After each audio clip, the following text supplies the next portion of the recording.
27 जनवरी 2011 की शाम लाहौर के पुराने अनारकली थाने में एक अनोखा मंजर था, जहां दो नौजवानों के कत्ल के इल्जाम पर एक गैर मुल्की शख्स से तफ्तीश जारी थी। आने वाले चंद हफ्तों में दिन दहाड़े दोहरे कत्ल का ये वाकया पाकिस्तान और अमेरिका के दरमियान सफारती बहरान का बाइस बनने वाला था। ये शख्स एक अमरीकी शहरी रेमंड था और जब थाने में तफ्तीश के दौरान इनसे पूछा गया कि क्या वो अमरीकी सफारत खाने के लिए काम करते हैं, तो इन्हें इस बात का बखूबी इल्म था कि यहाँ अपना असल काम और ओहदा समझा पाना इनके लिए मुश्किल होगा। कुछ घंटे कबल एक गाड़ी में मौजूद रेमंड डेविस ने मुजंग के इलाके में अपनी ग्लॉक 17 ऑटोमेटिक पिस्तौल से मोटरसाइकिल पर सवार दो लड़कों मोहम्मद फहीम और फैजान पर 10 राउंड फायर किए थे। अपनी आप बीती दी कॉन्ट्रैक्टर में रेमंड डेविस लिखते हैं कि दौरान तफ्तीश इनसे पूछा गया कि वो किसके लिए काम करते हैं, अमरीकी सफीर के लिए। इस पर रेमंड डेविस ने अंदर ही अंदर सोचा कि शायद मेरे असल काम का जिक्र करना ठीक नहीं होगा, लिहाजा उन्होंने जवाब में महज कंसल्टेंट कह दिया। 27 जनवरी को अपनी गिरफ्तारी के बाद रेमंड डेविस 49 रोज तक पाकिस्तान में कैद रहे। इस दौरान ये एक बैनुल-अक़वामी खबर बन चुकी थी, जिसके बारे में सुबह से शाम तक न सिर्फ पाकिस्तानी बल्कि बैनुल-अक़वामी अखबारात और चैनल्स भी रिपोर्ट कर रहे थे।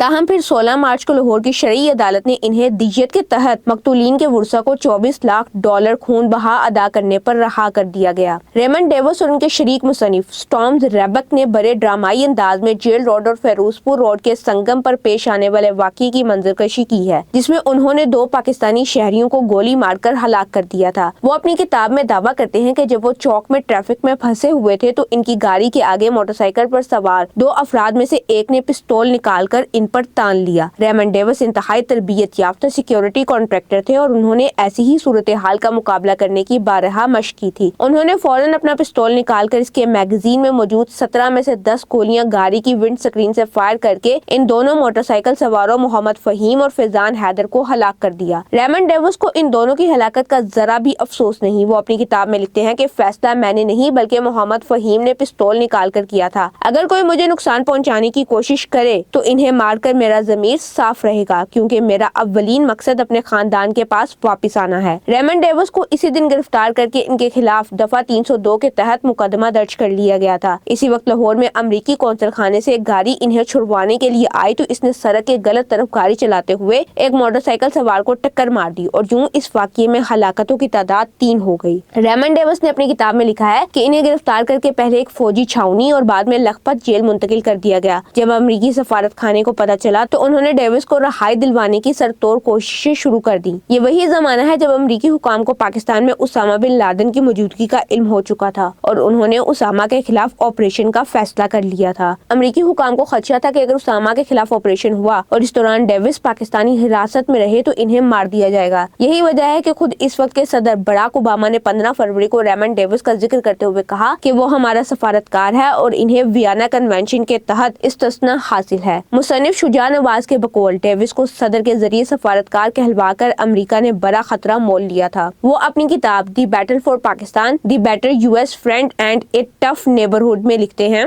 कि दस्तावेजात ने पाकिस्तान के मौकफ की तायद की थी। इनका वजारत खारजा की किसी फहरिस्त में बतौर सफारती अमला अंदराज नहीं था। अमरीकी सफारत खाने ने बाद में इसे एक ब्यूरोक्रेटिक गलती करार दिया था। रेमंड डेविस को इब्तदाई तौर पर लाहौर की एक मुकामी अदालत में पेश किए जाने के बाद लाहौर पुलिस ट्रेनिंग कॉलेज मुंतकिल कर दिया गया था। वो अपनी आप बीती में लिखते हैं कि इन्हें लाहौर में दौरान कैद अमरीकी कौंसल जनरल कार्मिला कॉनरॉय ने कहा था कि अगर आप चाहें तो इन्हें कुछ भी बताने की जरूरत नहीं है। अगर वो दबाव डालें तो कहना आप अमरीकी सफारत खाने के लिए सफारतकार हैं और आप मुतालबा करते हैं कि आपको इस्लामाबाद में सफारती मिशन के हवाले कर दिया जाए। मगर रेमंड डेविस के मुताबिक वो पाकिस्तान में अमेरिका के महकमा खारजा के एहलकारों की हिफाजत पर मामूर थे। क्या इससे मुझे सफारतकार का दर्जा मिल सकता था? हरगिज नहीं। रेमंड डेविस पाकिस्तान में क्या कर रहे थे? शुजा नवाज की किताब दी बैटल फॉर पाकिस्तान के मुताबिक रेमंड डेविस ने अमरीकी रियासत जॉर्जिया में अमेरिका की इलीट स्पेशल फोर्सेज में शमूलियत के लिए ट्रेनिंग की थी, मगर फेफड़ों की इंजरी और माजूरी के बायस इन्हें आर्जी तौर पर रिटायर कर दिया गया था, जिसके बाद उन्होंने वो मुलाजमत छोड़ दी और सिक्योरिटी कॉन्ट्रैक्टर्स की दुनिया में कदम रखा। उन्होंने 2004 के दौरान अफगानिस्तान में अमरीकी हुकूमत के बड़े कॉन्ट्रैक्टर डेन कॉर्प इंटरनेशनल के साथ पहली असाइनमेंट पर काम किया। वो सदर हामिद करजई के बॉडीगार्ड की टीम में काम करते थे और इनकी यौमिया तनख्वाह $600 थी। इसके बाद वो पाकिस्तान में बतौर सिक्योरिटी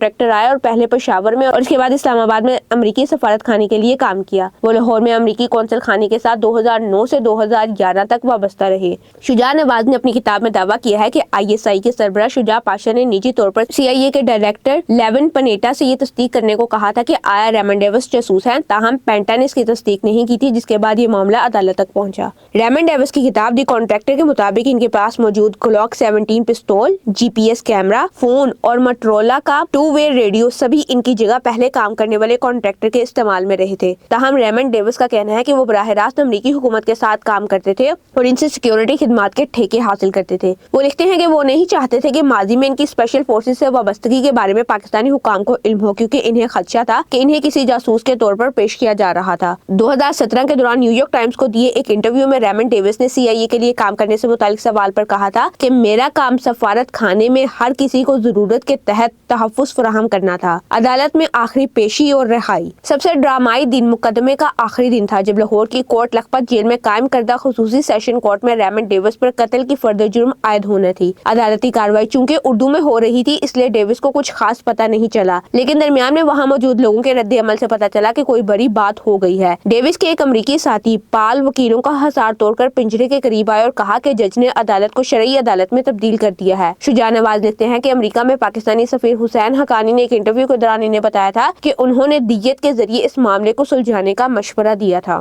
ادھر ڈیوس کی کتاب میں دعویٰ کیا گیا ہے کہ عدالتی کارروائی کے دوران ان لواحقین کو عدالت کے باہر گن پوائنٹ پر رکھا گیا اور انہیں کہا گیا کہ وہ میڈیا کے سامنے زبان نہ کھولے۔ یہ لواحقین ایک ایک کر کے خاموشی سے جج کے سامنے پیش ہوتے، اپنا شناختی کارڈ دکھاتے اور رقم کی رسید وصول کرتے اور باہر آ جاتے۔ یہ بات بھی خاصی دلچسپ ہے کہ یہ رقم کس نے دی۔ اس وقت کی امریکی وزیر خارجہ ہیلری کلنٹن نے اس بات سے صاف انکار کیا تھا کہ یہ خون بہا امریکہ نے ادا کیا ہے۔ جو ہی یہ کارروائی مکمل ہوئی، ریمنڈ ڈیوس کو ایک عقبی دروازے سے نکال کر سیدھا لاہور کے ہوائی اڈے پہنچایا گیا، جہاں ایک سیسنا طیارہ رن وے پر ان کا انتظار کر رہا تھا۔